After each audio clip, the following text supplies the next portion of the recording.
Alright, so this video is going to discuss geometric series. So we know that a geometric series are the terms of a geometric sequence expressed as a sum. So for example, I could take a geometric sequence and express it as 6 plus 12 plus 24 plus 48. Right?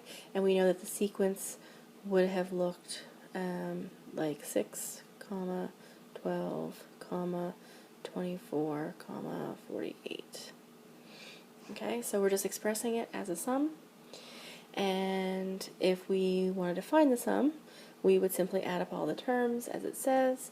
So 6 plus 24 is 30, 30 plus 12 is 42, 42 plus 48. Our sum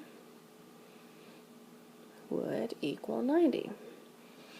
Okay, so we're going to note that S sub n is the symbol for sum when we're talking about geometric series. So that's not a problem. We can do that. But what if we were looking at a series that had 150 terms or 2,000 terms? It wouldn't be quite so straightforward just to simply add them up. It would be very time consuming. So to avoid this, there are some formulas that we can use to save time, and this reduces greatly the chance of errors that can occur when performing the addition. So there is a formula that we can use, and there are two versions of the formula depending on our value of r.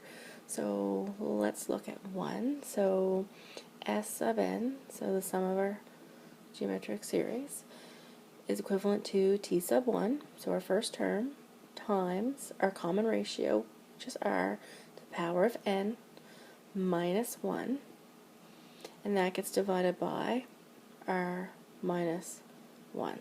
Okay? Now, we use this formula if our r value is greater than 1. Alright? So if our r value is greater than 1, then this is the formula we're going to use. Now, if our r value is less than 1, let's just pick another color here. Maybe we'll feed on some purple. Alright, then the formula that we could use is S sub n is equivalent to our first term, so t sub 1, open bracket, and this is where we're just going to switch it around. So 1 minus r to the power of n. And exactly the same on the bottom, we're going to switch it around, so 1 minus r, and we're going to use that when our r is less than 1, and we do this because we like to keep our terms positive. So if our common ratio is less than 1, then we like to use the second formula. But you can use either formula anytime.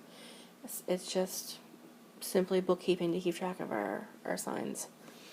So one thing I would like to note at this point is that if r can be greater than 1 and we use this formula, and when r is less than 1 we use this formula, we notice that we never see r equal 1.